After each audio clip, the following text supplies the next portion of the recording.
Hola mi querido hermano, que la paz de nuestro Señor Jesucristo siempre esté contigo.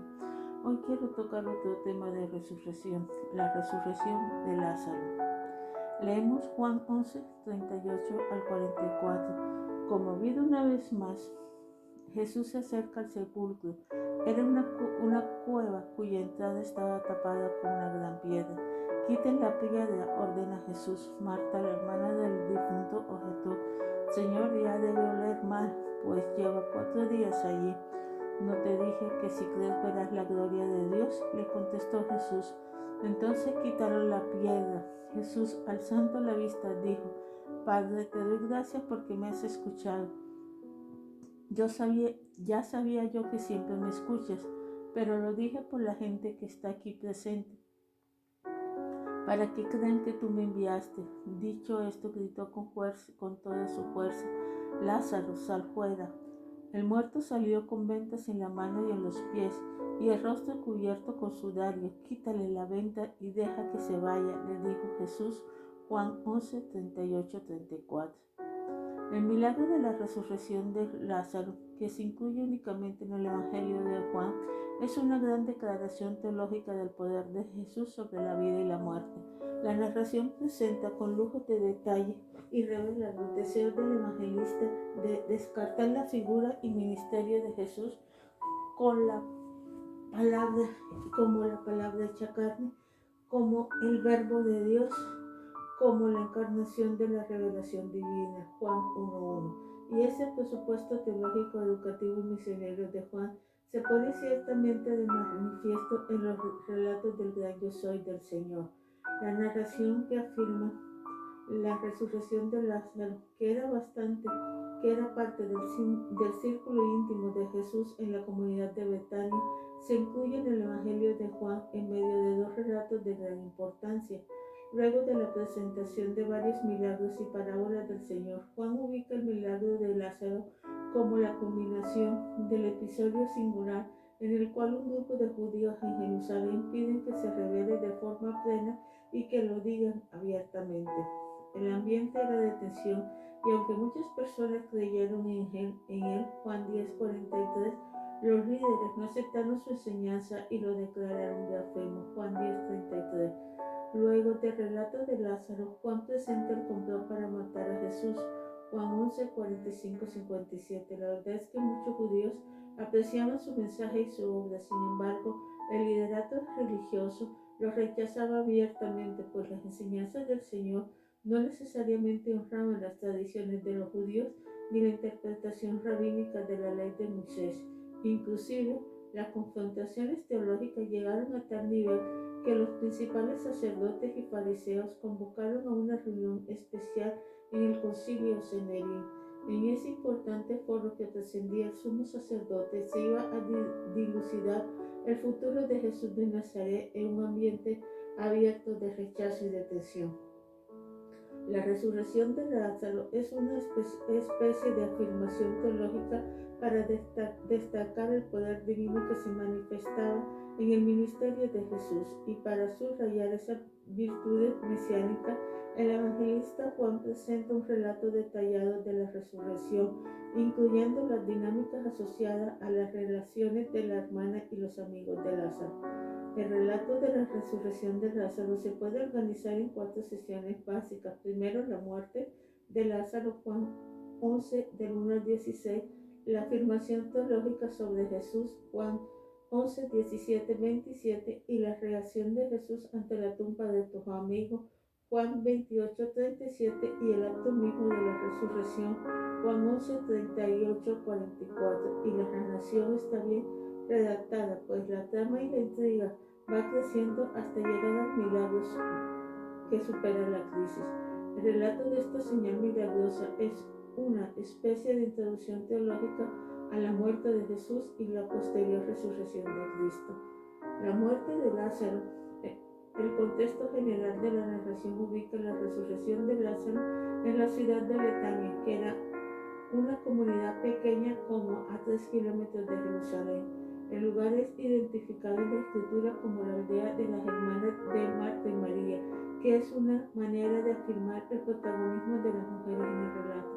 Además, parece que la relación de Jesús con esa familia era grata y cordial, pues inclusive el texto del Evangelio de Juan indica que María fue la mujer que ungió los pies del Señor con perfume y los secó con sus cabellos. Juan 11:12 del 1 al 8. Se trata en efecto de la familia en el cual Jesús tenía una íntima amistad.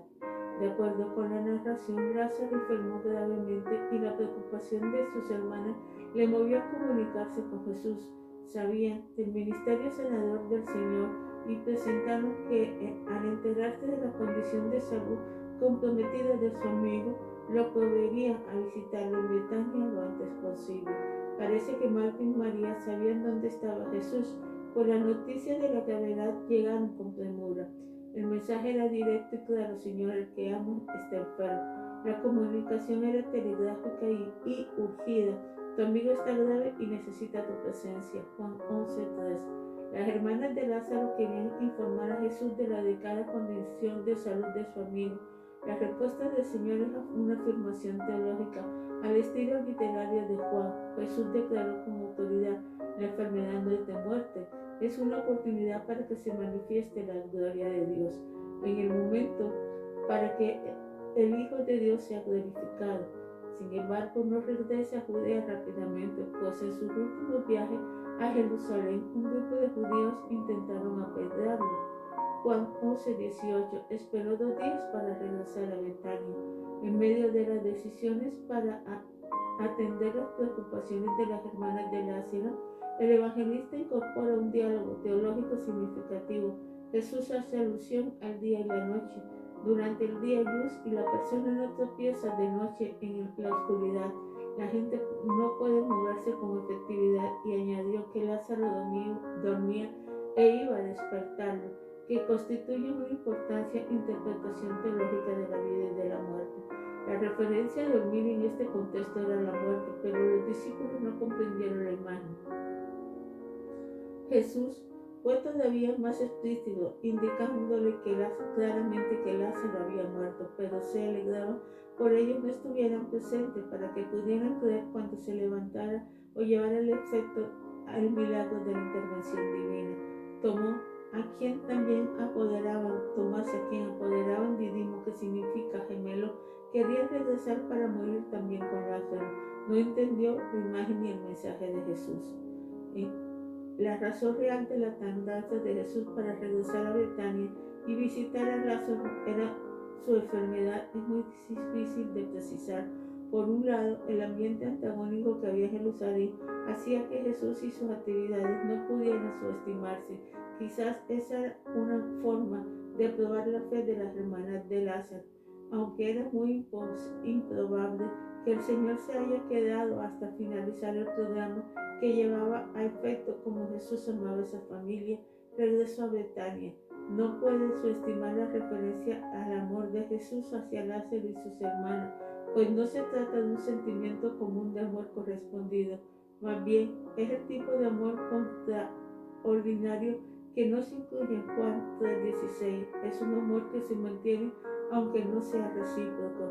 Cuando finalmente Jesús llegó a Betania, hacía 4 días que Lázaro había muerto, y como Betania no estaba lejos de Jerusalén, había venido a darle el pésame a Marta y a María muchos judíos. Al llegar a Betania, Jesús notó la muchedumbre y el ambiente de duelo que impregnaba, pues parece que la familia era reconocida y apreciada también en la comunidad, y Lázaro era un ciudadano distinguido del pueblo.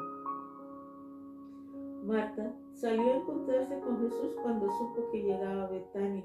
María se mantuvo en el hogar, y cuando finalmente Marta se encontró con el Señor, le reclamó que si hubiera estado presente, la enfermedad no hubiera triunfado sobre Lázaro y todavía estuviera vivo.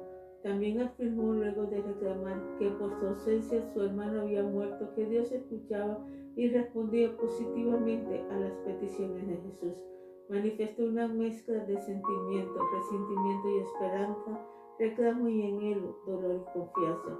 Una vez más Jesús respondió con declaraciones teológicas: tu hermano resucitará, que ella entendió desde la perspectiva teológica, pues Lázaro era parte del pueblo de Dios que resucitaría al final de los tiempos. Sin embargo, Jesús no se refería a este caso a la resurrección de los tiempos al final escatológica, según la narración de Juan, sino a la vuelta de la vida de Lázaro. Este inevitable diálogo finaliza con una de las palabras "yo soy" en el Evangelio de Juan: yo soy la resurrección y la vida, el que cree en mí, aunque esté muerto, vivirá, y todo aquel que vive y cree en mí no morirá eternamente. Juan 11:25. De acuerdo con el relato de Juan, Jesús incorpora una afirmación de gran importancia teológica como preámbulo de la resurrección de su amigo. El Señor se declara la resurrección y la vida, que es una manera de afirmar su poder sobre la vida y la muerte. Antes de llevar a efecto el milagro de la resurrección de Lázaro, Jesús invita a Marta a creer, y la mujer, sumida entre la tristeza y la esperanza, afirma: sí, Señor, creo que eres el Cristo, el Hijo de Dios, que ha venido al mundo. Aún en medio del dolor, Marta reconoce que, de acuerdo al relato bíblico, Jesús es el Mesías, que es el objeto teológico principal de la narración. Una vez que María afirmó su fe en Jesús como el Mesías, de acuerdo con la narración de Juan, llamó a su hermana Marta, le indicó que el Señor había llegado y la llamaba. Marta se levantó y fue a encontrarse con Jesús y su hermana María. Las personas que estaban en la casa entendieron que se dirigía a la tumba de su hermana a llorar y la siguieron. La reacción de María al encontrarse con Jesús fue similar al de su hermana. Con humildad se postró a sus pies y le dijo que si el Señor hubiese estado en Betania, Lázaro no hubiera muerto. Entonces Jesús, al ver a llorar a María y a la multitud que la acompañaba, se estremeció en espíritu y se conmovió. Además pidió que lo llevaran a la tumba, y al llegar vio la muerte de su amigo. La reacción de Jesús ante el llanto de María y del grupo fue de solidaridad. Lloró con ellos ante la muerte de su amigo, se estremeció internamente y se conmovió profundamente. El verbo griego que se asocia al llanto de Jesús significa derramar lágrimas en silencio en la intimidad. No es la palabra que se utiliza generalmente en el Nuevo Testamento para llorar. La expresión que se utiliza en este versículo, que es más corto en la Escritura, para indicar el llanto de Jesús, aparece únicamente aquí en toda la Biblia. Juan 11:35, pues refleja un llanto profundo, intenso, silencioso. En efecto, el llanto de Jesús era singular, pues Lázaro era una persona querida por la comunidad. El llanto de Jesús tiene implicaciones teológicas importantes. El Señor lloró en el Getsemaní y también al ver la ciudad de Jerusalén. Estas manifestaciones de los sentimientos de Jesús no son índices de debilidad ni de impotencia, reflejan por el contrario el compromiso del Señor con la voluntad divina. Aluden al dolor de ver la ciudad, que era el centro del judaísmo, en estado de desorientación, y revela el aprecio a un amigo. Que el Señor llorara es un importante índice de la incapacidad que tenía de encarnar en las realidades humanas y afirmar a la gente en necesidad. Es una demostración firme de fraternidad y solidaridad. La gente, al ver al Señor conmovido y triste, pensó que lloraba porque amaba a su amigo. Otros en el grupo, sin embargo, reclamaron por qué no había sanado a Lázaro y evitado su muerte, si previamente había hecho otro milagro y había abierto los ojos del ciego.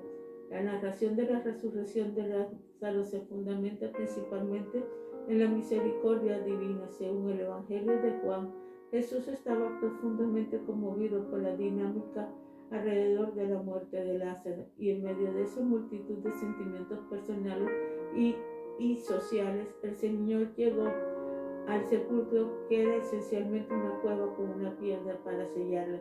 Era una tumba similar a la que se usaría posteriormente para enterrarlo a él. Cuando se movía la piedra y se cerraba la tumba, finalizaban los ritos fúnebres. Cuando el Señor pide mover la piedra del sepulcro, ya había finalizado la ceremonia luctuosa y el proceso de descomposición del cuerpo estaba en todo su apogeo. Hacía 4 días que había fallecido. El aroma dentro de la tumba no era el mejor. Sin embargo, el Señor pidió que le abriesen el sepulcro. Posiblemente quería que la asistente viera el lugar donde habían puesto el cadáver y fueran testigos de que salía no un fantasma, sino el verdadero Lázaro. Y alzando los ojos al cielo, comenzó a orar: Dio gracias a Dios, pues siempre escuchaba sus oraciones y utilizó la ocasión para incibar la fe y la credulidad de las personas que presenciaban el milagro. Oró para preparar el ambiente que le servía en torno al milagro. Además, deseaba darle al grupo un modelo adecuado a los testigos de la importancia de la oración en el momento clave de la vida. En ese ambiente de dolor familiar, desconfianza comunitaria y misericordia divina, Jesús clamó a gran voz: Lázaro, ven fuera. Y con respuesta a la autoridad divina en Jesús, Lázaro regresó a la vida. Se apreció el grupo con las manos y los pies atados y con el sudario en el rostro. El que había estado muerto no pudo resistir el llamado del Señor, que era la resurrección y la vida. Regresó a su hogar y su comunidad como respuesta a la revelación divina. Rápidamente Jesús pidió a los presentes que lo desataran para que pudiera continuar con su vida.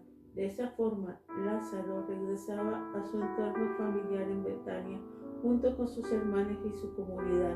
El objeto de esta singular resurrección fue doble: regresar a Lázaro a su vida familiar, que simboliza el apoyo económico y emocional para sus hermanas, y para poner de manifiesto claramente la gran afirmación teológica, el yo soy del Señor, que era la resurrección y la vida. La relación del grupo ante la resurrección fue doble. Un sector creyó en el Señor como el enviado de Dios y Mesías, apreció el milagro y procedió a reconocer la autoridad y el poder divino en Jesús. Otro grupo, sin embargo, no creyó y fue ante los líderes de los fariseos para indicar con preocupación lo que estaba sucediendo. Esas personas antagónicas pensaron que como el Señor estaba haciendo milagros y respondiendo a las necesidades de la comunidad, el pueblo iba a creer en él y el movimiento de Jesús iba a crecer. Entendían que ese desarrollo y aprecio del pueblo podía convertirse en una gran amenaza para los romanos, que podían reaccionar violentamente y destruir el templo. Ese fue el contexto general para la resolución del concilio. Judíos o Sanedrín en los procesos de organizar el complot para asesinar a Jesús. De acuerdo con las narraciones en el Evangelio de Juan, Caifás, el sumo sacerdote, dijo con claridad que convenía que muriera un hombre por el pueblo y no llegara a la destrucción total de la nación. Juan 11:15. Esas palabras en la boca del líder religioso se convirtieron en realidad. De acuerdo con las narraciones evangélicas, la pasión y resurrección de Cristo fue dada. Padre Celestial, en nombre de nuestro Señor Jesucristo, te damos gracias, Señor, por todo lo que tú haces. Que tu amor, tu misericordia, Padre Celestial, siempre esté con nosotros. Que tu presencia esté con nosotros, Señor. Ayúdanos cada día a creer más en nuestro Señor Jesucristo, en que Él hay verdaderamente vida, que no necesitamos, Padre Celestial, de más nada, que Él es la vida y la resurrección, y que gracias a Él tenemos vida eterna. Te doy gracias, Padre Celestial, por todo lo que tú haces. Amén y amén. Querido hermano, si quieres saber un poquito más sobre las resurrecciones que hizo Jesús, te puedes comunicar con nosotros al 310-601-6670 y te daremos más información sobre todo esto. Que la paz de nuestro Señor Jesucristo esté siempre con nosotros. Amén y amén. Si eres de afuera, puedes colocarle el sufijo más 57 310-601-6670. Amén. Dios te bendiga.